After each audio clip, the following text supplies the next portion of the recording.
അവരെ വെള്ളം അടിച്ച് കയറിയിട്ട് അമ്മായിന് ഇതുവരെ കിട്ടിയിട്ടില്ല. അമ്മായിക്കാക്ക കിട്ടി, ഇവിടെ അഡ്മിറ്റ് ചെയ്തു. ഇപ്പോൾ ഡയാലിസിസിന് കൊണ്ടേക്കാണ്. താത്താൻ്റെ കുട്ടിയും കാക്കയും ഉണ്ട്. ഓരോരുത്തരെ ഓരോ വാർഡിലേക്ക് എത്തിച്ചിരിക്കുക. കാക്കനെ വീട്ടിലേക്കാക്കി. അമ്മായിന് ഇതുവരെ കിട്ടിയിട്ടില്ല.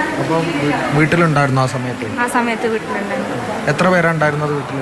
വീട്ടിൽ ഒരു 7-8 ആളുണ്ടായിട്ടുണ്ടാവും, മക്കളടക്കം എല്ലാവരും. ഒരു കുട്ടിയുണ്ട്. കുട്ടീനെ വാർഡിലേക്ക് മാറ്റി.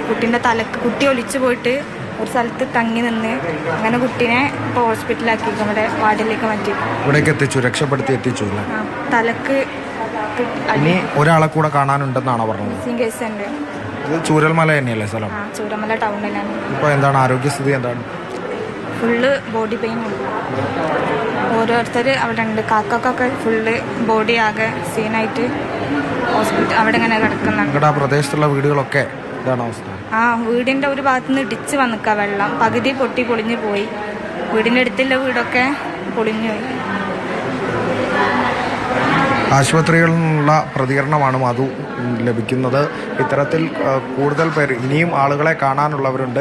രക്ഷപ്പെട്ട് ഈ ആശുപത്രിയിൽ എത്തിയവരുണ്ട്. 7 പേരാണ് ഇതുവരെ ഇപ്പോൾ ഈ ആശുപത്രിയിൽ മരിച്ചിട്ടുള്ളത്. മൃതദേഹങ്ങൾ 7 പേരുടെ മൃതദേഹങ്ങളാണ് ഇവിടെ ഉള്ളത്. ഒപ്പം തന്നെ തീവ്രപരിചരണത്തിൽ കൂടുതൽ പേർ കഴിയുന്നുണ്ട്.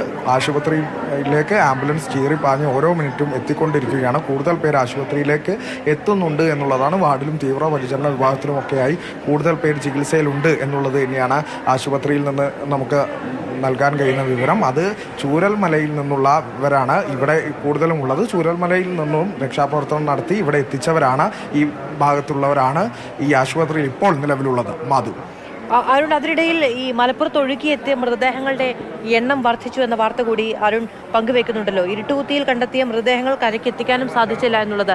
ഈ ദുരന്തത്തിൽ ഇരയായവരുടെ എണ്ണം അനുനിമിഷം കൂടുകയാണോ അരുൺ?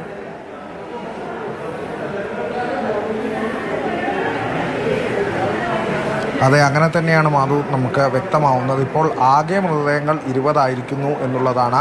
ഈ പുലർച്ചെ ആണ് ആദ്യമായി നാട്ടുകാരുടെ ശ്രദ്ധയിൽപ്പെടുന്നത് 3 വയസ്സുള്ള കുഞ്ഞിൻ്റെ മൃതദേഹം. തുടർന്ന് നടത്തിയ തിരച്ചിലാണ്. അപ്പോൾ തന്നെ അഗ്നിരക്ഷാ സേനയും ഒക്കെ എത്തി, സ്കൂബ ഡൈവിംഗ് സംഘമൊക്കെ എത്തി തിരച്ചിൽ വ്യാപിച്ചിരുന്നു.